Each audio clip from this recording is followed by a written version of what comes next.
শীত শুরু হয়ে গেছে, মার্কেটে এসে গেছে তাজা তাজা পালং শাক। তা আজকে আমি সেই পালং শাকের একটা রেসিপি আপনাদের সঙ্গে শেয়ার করব। নমস্কার বন্ধুরা, সীমাস কিচেনে আপনাদের সবাইকে স্বাগত। এই রেসিপির জন্য আমি 500 গ্রাম পালং শাক ভালো মতন ধুয়ে কেটে রেখেছি। এবার কড়াইতে দিয়ে দেব সর্ষের তেল। তেলটা গরম হয়ে এলেই আমি বিউলির ডালের বড়ি আমি নিয়েছি, ছোট বড় দুটো সাইজ মিলিয়ে বড়ি তেলে ঢেলে দিয়েছি ফ্রাই করার জন্য। মিডিয়াম ফ্লেমে বড়িগুলোকে ফ্রাই করে নেব। এবার বড়িগুলো ফ্রাই হয়ে গেলে একটা বাটিতে আমি তুলে নিয়েছি। এবার ওই কড়াইতে দিয়ে দেবো সর্ষের তেল।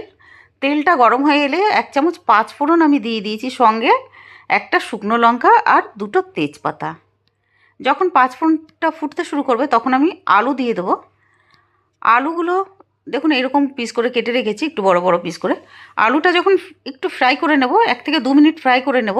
এবার দিয়ে দেবো লাউ। কেটে রাখা লাউগুলো দিয়ে দিয়েছি, লাউ দিয়ে এবার ফ্রাই করব 2 থেকে 3 মিনিট। এবার দিয়ে দেবো বেগুন। বেগুন দেওয়ার পরেও 3 থেকে 4 মিনিট আমি মিডিয়াম ফ্লেমে ফ্রাই করে নেব। এবার দিয়ে দেবো ছোটো চামচের 1 চামচ হলদি পাউডার আর স্বাদ মতো নুন দিয়ে এবার আবারও মিডিয়াম ফ্লেমে 2 থেকে 3 মিনিট আমি সবজিগুলোকে এইভাবে ফ্রাই করব। এবার দিয়ে দেবো কাঁচা লঙ্কা। মাঝখান থেকে চিড়ে রেখেছিলাম কাঁচা লঙ্কা, 5 থেকে 6টা কাঁচা লঙ্কা আমি দিয়েছি। বন্ধুরা, ঝালটা আপনারা আপনাদের স্বাদ অনুযায়ী দেবেন। কাঁচা লঙ্কা দেওয়ার পরে 5 থেকে 6 মিনিট আমি মিডিয়াম ফ্লেমে সবজিগুলোকে ফ্রাই করে নেব।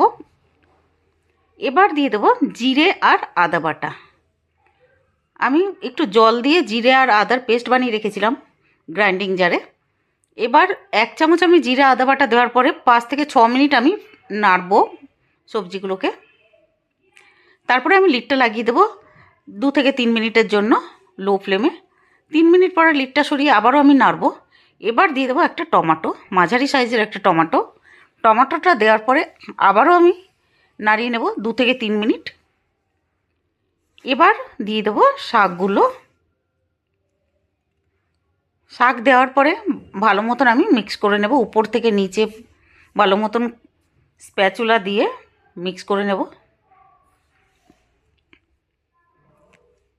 এবার আমি ঢাকনাটা লাগিয়ে দেবো, লিডটা লাগিয়ে দেবো 5 মিনিটের জন্য মিডিয়াম ফ্লেমে। 5 মিনিট পরে লিডটা সরিয়ে নেব। সরিয়ে দেখুন কতটা জল বেরিয়ে গেছে পালং শাক থেকে। এবার লিডটা সরানোর পরে আবারও 2 থেকে 3 মিনিট আমি এভাবে নেড়ে নেব মিডিয়াম ফ্লেমে। আলু গলে গেছে, একটু চেক করে নিলাম। এবার আবারও আমি নাড়ানোর পরে লিডটা লাগিয়ে দেবো। 5 মিনিটের জন্য মিডিয়াম ফ্লেমে লাগিয়েছিলাম। 5 মিনিট পরে লিডটা সরিয়ে আবারও নাড়িয়ে নিতে হবে। এবার দিয়ে দেবো ভেজে রাখা বড়িগুলো আর দিয়ে দেবো 1 চামচ চিনি। চিনিটা দেওয়ার পরে আবারও নাড়িয়ে নেব। এটা ব্রাউন সুগার ছিল। আবার 5 থেকে 6 মিনিট নাড়ানোর পরে এবার আমি দিয়ে দিচ্ছি ফ্রেশ ধনেপাতা। ধনেপাতা দেওয়ার পরে আবারও 2 থেকে 3 মিনিট এইভাবে মিডিয়াম ফ্লেমে নাড়িয়ে নেব। এবার আমি ঢাকনাটা লাগিয়ে দেবো 5 মিনিটের জন্য লো ফ্লেমে। 5 মিনিট পরে ঢাকনাটা সরিয়েছি।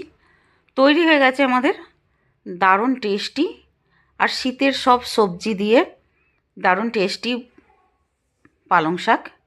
গরম গরম ভাতের সঙ্গে খেতে দারুণ লাগবে বন্ধুরা। আর উপকারী তো আছে, সব ভেজিটেবল দিয়েছি। পুরো ভিডিওটা ভালো লাগলে প্লিজ লাইক করে দেবেন আর সাবস্ক্রাইব করে দেবেন।